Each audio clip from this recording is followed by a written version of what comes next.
Man is born free, and everywhere he is in chains. You know it's there, but the chains aren't physical. They're routine, they're comfort. You've felt it before, those random moments of clarity, those rare moments of clarity, where you suddenly realize, can I be more than this? Am I more than this? And you think about it. But then the habits, the cycle, the routine pulls you back in, and just like that, the thought slips away, and you're back right where you started. Harry S. Thompson said, "A man who procrastinates in his choosing will inevitably have his choice made for him by circumstance." So you sit there, staring blankly, thinking about your life, your habits, your attitude, your potential. You wonder, can I change? Jean-Paul Sartre said, "Man is condemned to be free, and changing is something you are free to do. You know you can, but instead of acting, you take the edge off. You sink into the cocoon. Maybe it's a hit, a drink, a scroll, a game, a binge, something else, or all of the above.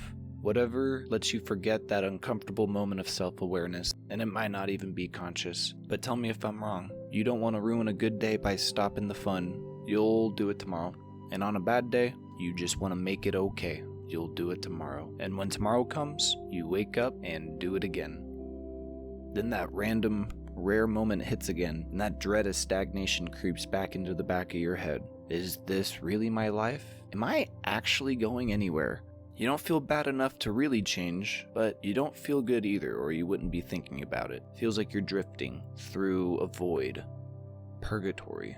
Lao Tzu warned that if you do not change direction, you may end up where you're heading, and that is terrifying. Where are you heading?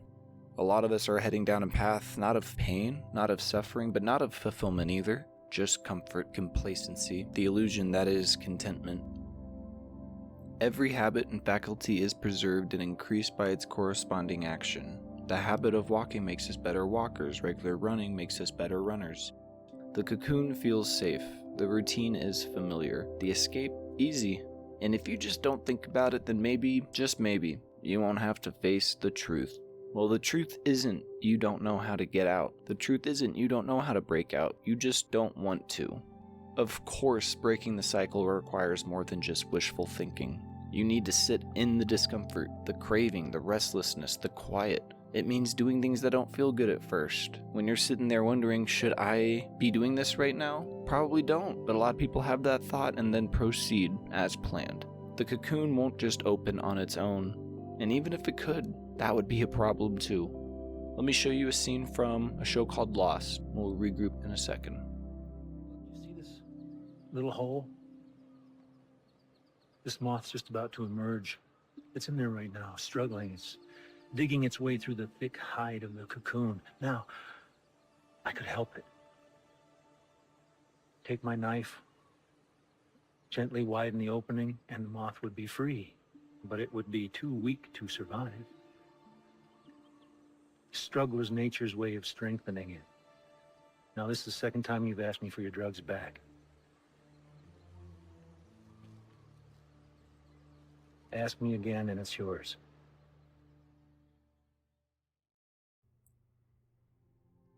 Locke does it this way because you'll only grow stronger if you choose struggle. This was a pivotal moment for his character, as it can be for you.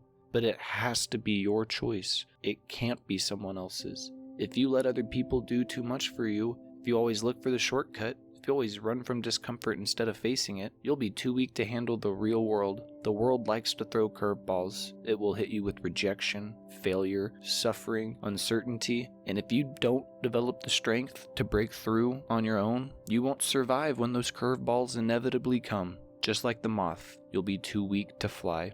Some never even break through, and that's the real tragedy. Not because they failed or struggled, but because they failed to struggle. Bruce Lee said, "Do not ask for an easy life, ask for the strength to endure a difficult one."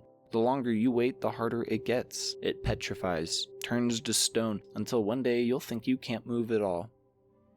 There's an old proverb, I think it's a Chinese proverb, goes along the lines of, the best time to plant a tree was 20 years ago, but the second best time is now. I think the message is clear. This isn't about shaming yourself. This isn't about not having fun again. This is about choosing to live instead of just existing. It's about knowing when the fun stops being fun, when the habits stop being a break, and they start being a prison.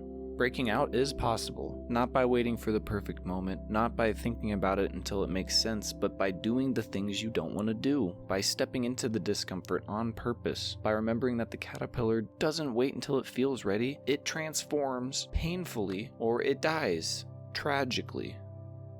The man who moves a mountain begins by carrying away small stones, if you ask Confucius. Your cocoon isn't home. It's a phase, but only if you make it one. So stop waiting, stop hiding from yourself. You don't need to be perfect. Perfection is the perfect trap, but that'll be a video for another time. For today, just know you don't need to be flawless.